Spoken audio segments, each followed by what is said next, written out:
Здравейте, приятели! Една новина от днес, цитирам Reuters. Президентът на Индонезия отмени посещението си в Китай заради продължаващите протести.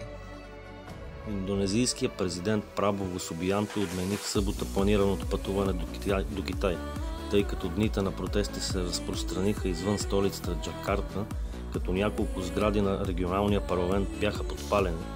Прабово трябваше да присъства на парада на Деня на победата в Китай на 3 септември по случай 80 годишнината от края на Втората световна война, след официалната капитулация на Япония. Това е първото голямо изпитание за почти едногодишното правителство на Прабово.